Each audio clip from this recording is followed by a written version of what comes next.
시나리오를 읽는 시간에 시인 영화인 백악기입니다. 오늘은 그 유명한 보리스 파스터나크 원작의 닥터 지바고입니다. 닥터 지바고의 그 멋진 오마 샤리프, 그리고 또 라라에게 줄리 크리스티, 또 닥터 지바고의 부인 역으로는 그 유명한 찰리 채플린의 딸인 제럴드 채플린까지 나오는 1960년대 참 최고의 클래식 무비 명작이었죠. 러시아 볼셰비키 혁명을 배경으로 펼쳐지는 그 아름다운 자작나무 숲과 설원, 그리고 그 안에서 펼쳐지는 대러블로바, 그런 닥터 지바고를 한번 읽어보도록 하겠습니다. 닥터 지바고는 사실 굉장히 긴 장편 소설이죠. 그래서 다이제스트판을 제가 구했습니다.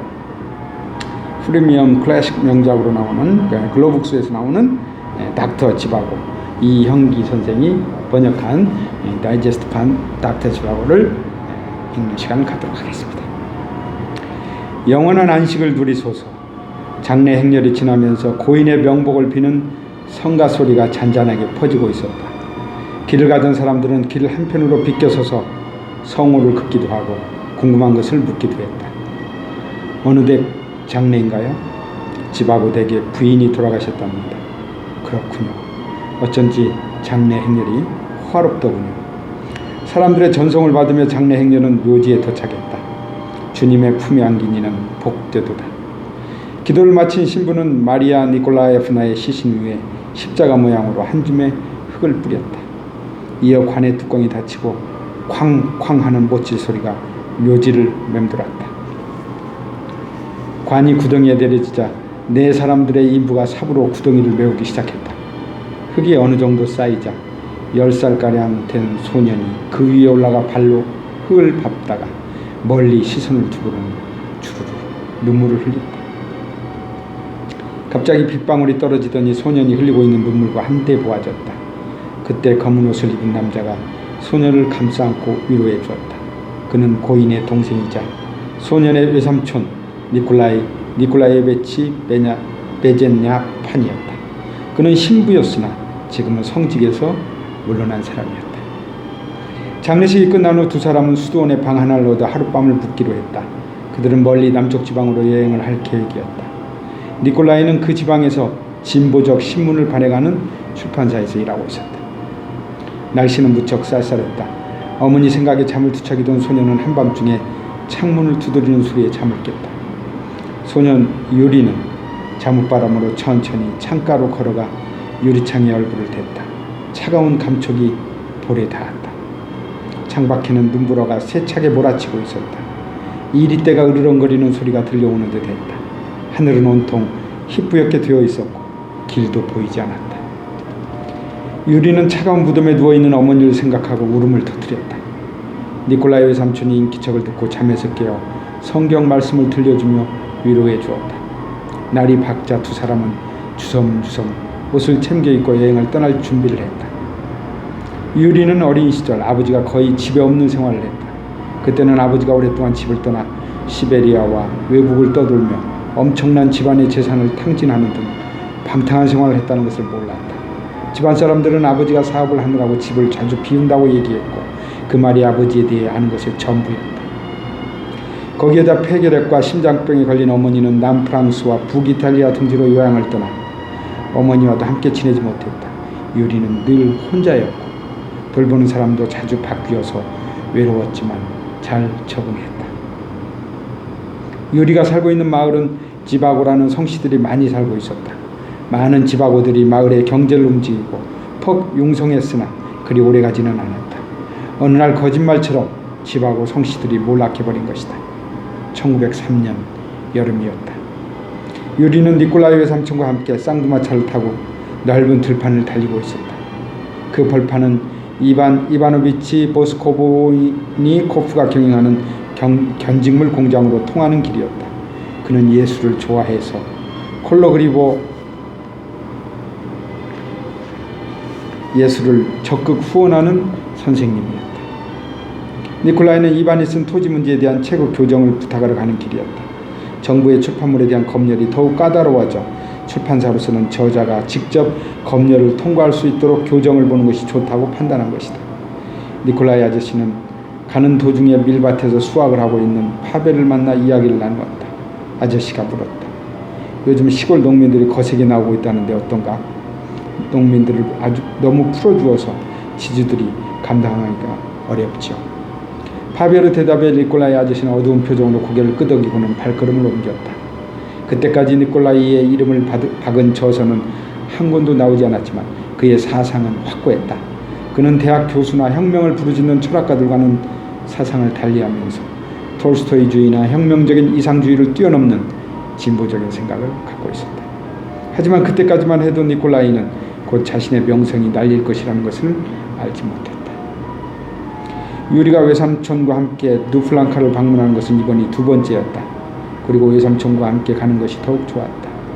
그것은 외삼촌에게서 어머니의 기억을 떠올릴 수 있기 때문이었다. 또 하나, 누플랑카가 가면 니카 두도르프를 만날 수 있어 가슴을 두게 했다. 하지만 유리보다 2살이 많은 중학생인 니카는 유리를 어리다는 이유로 무시하는 듯했다.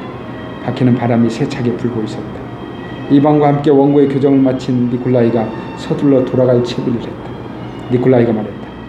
일이 끝났으니 바로 떠나야겠어요. 비바람이 불 것 같아요. 서두르지 마시오. 차나 마시면서 밤새 이야기나 합시다. 니콜라이의 말에 이반은 손을 저으며 만류했다. 저도 그러고 싶습니다만 저녁 때까지는 꼭 시내로 가야 합니다. 조금만 더 있다 가시오. 그대로 가면 섭섭하지 않소.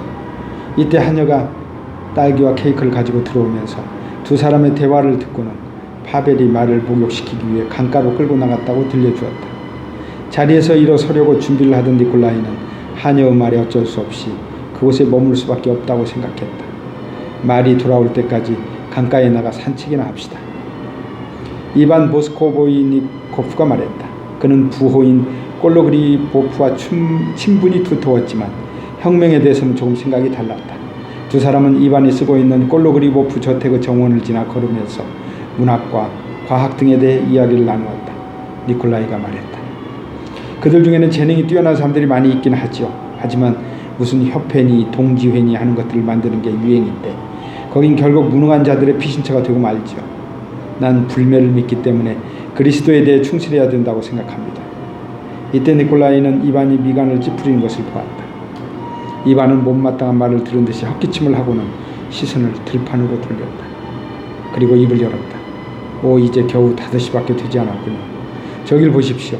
스위즈라니에서 오는 급행열차가 들어오고 있군요. 5시 5분쯤이면 여길 통과하지요. 이반의 말에 니콜라이는 시선을 들판으로 돌렸다. 송충이 같은 기차가 점점 가까워오고 있었다. 그러더니 어느 지점에 다다랐을 때 갑자기 기차가 멈춰 서는 것이 보였다. 그리고는 기적이 길게 울렸다. 이상한 일이군. 저기 늪지대인데 기차가 멈춰 서다니. 아무래도 무슨 사고가 난 모양이요. 자, 우린 들어가서 차나 마십시다. 한편 유리는 집안을 둘러보았으나 어디에도 니카는 보이지 않았다. 유리는 니카가 어린 자신은 상대가 되지 않는다고 생각하고 숨어버린 것이라고 생각했다. 그래서 외삼촌과 이반 아저씨가 일을 하는 동안 집안을 서성이며 시간을 보냈다. 아름다운 곳이야. 아름다운 꽃들이 피어있고 노란 꾀꼬리들이 노래를 들려주고 정원을 돌아다니던 유리는 갑자기 어머니 옆에 있었으면 좋겠다는 생각이 들었다. 그리고는 그것이 이루어지지 않는다고 생각하니 갑자기 우울해졌다. 유리는 주저앉아 울기 시작했다. 한참을 울던 유리는 울음을 그치고 어머니를 위해 기도를 바쳤다. 나의 수호신이여, 어머니에게 나는 잘 있으니 걱정하지 말라고 전해주시고 제가 참된 길에서 벗어나지 않도록 지혜를 주시옵소서. 만일 죽은 후에 다음 세상이 있다면 나의 어머니를 의인들과 성인들이 있는 주님의 나라로 인도해 주소서. 가슴이 터질 듯한 감정에 사로잡혀 기도를 하던 유리는 어머니를 부르다가 그만 정신을 잃고 땅바닥에 쓰러지고 말았다. 그는 외삼촌이 부르는 소리에 정신을 차리고 몸을 일으켰다. 외삼촌을 따라 걸음을 옮기면서 유리는 집을 나간 아버지를 위해 기도하지 않은 것이 생각났다. 어머니가 생전에 종종 아버지를 위해 기도하라고 한 말이 떠올랐다. 유리는 다음에는 꼭 아버지를 위해 기도해야겠다고 다짐했다. 하지만 유리에게 아버지에 대해 생각나는 것은 아무것도 없었다. 미샤 고르도는 잘생긴 얼굴에 검은 눈을 가진 11살의 소년이었다. 올해 중학교 2학년인 미샤는 오렌부르크 출신의 변호사인 아버지 그리고리 오시포비치 고르돈과 함께 기차의 2등 칸에 타고 여행을 하고 있었다. 아버지가 모스크바로 정근을 하게 되어서 미샤도 아버지를 따라 전학을 해 기차에 탄 것이다. 어머니와 누나들은 집을 구하고 이삿짐을 정리하기 위해 먼저 모스크바에 가 있었다. 미샤와 고르돈 변호사는 벌써 사흘째 기차 여행을 하고 있었다. 미샤의 아버지는 유태계 출신이었다. 미샤는 더 어려서는 유태계의 사람들이 러시아인들과 어떻게 다른가를 알지 못했다. 하지만 성장하면서 생활의 곳곳에서 이해되지 않는 문제들이 많다고 느꼈다. 남들과 같은 말을 하고 다른 사람과 똑같이 손발을 갖고 있는데 유태인이라는 이유로 왜 차별을 받고 멸시를 당해야 하는지 알 수가 없었다.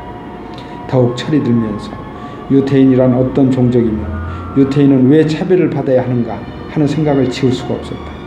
고민 끝에 이 문제를 아버지에게 물어보았으나 아버지는 논의할 문제가 아니라며 시원한 대답을 하지 않았다. 그래서 미샤는 어른들이 싫었다.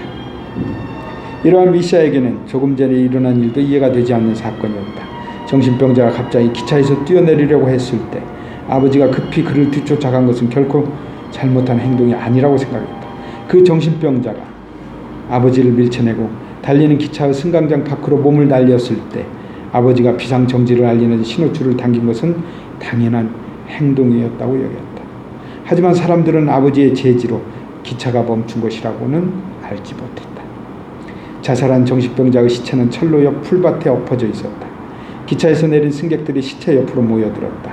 자살한 사람의 친구이자 동승자였던 비대한 몸집의 변호사는 무표정한 얼굴로 시체 곁에 서 있었다.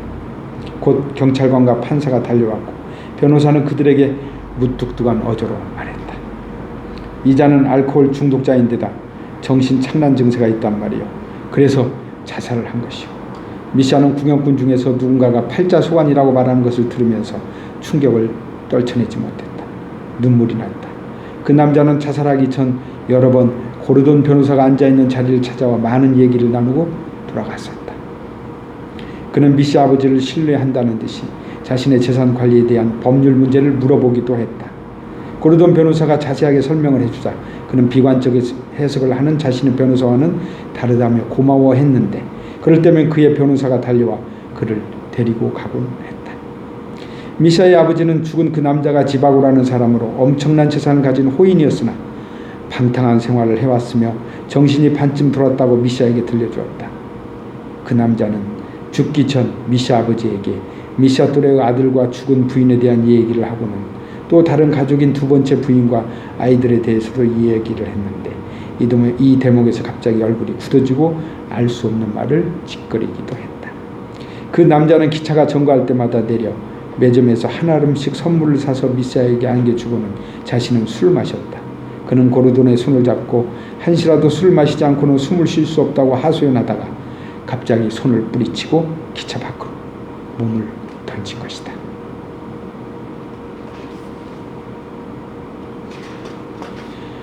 유리 녀석이 또 왔네. 어휴 귀찮아. 니까는 유리를 놀려줄 생각으로 숨을 곳을 찾아 방 안을 두리번거렸다.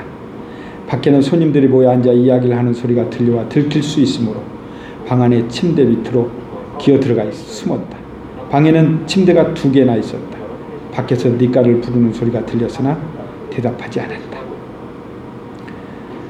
유리야, 니까가 없는 모양이구나. 조금 있다가 돌아오면 함께 놀고 우선 나가 놀려보라. 니까는 니콜라이 아저씨의 말을 들으면서 웃음이 났으나 참았다.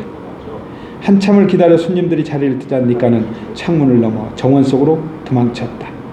올해 14살인 니까는 자신이 어린아이 취급을 받는 것이 싫었다. 간밤에 정원에 숨느라고 한숨도 자지 못한 니까는 짜증이 났다. 그는 좀 이상한 데가 있는 아이였다. 혼잣말을 짓거릴 때가 많았고 이따금 고상한 이야기를 하곤 했는데 사람들은 그러한 니까를 보고 어머니를 닮아서 그렇다고 말했다. 시나리오를 읽는 시간에 시인 영화인 백악기였습니다. 오늘은 그 첫 번째로 보리스 파스테르나크 원작의 닥터 지바고였습니다.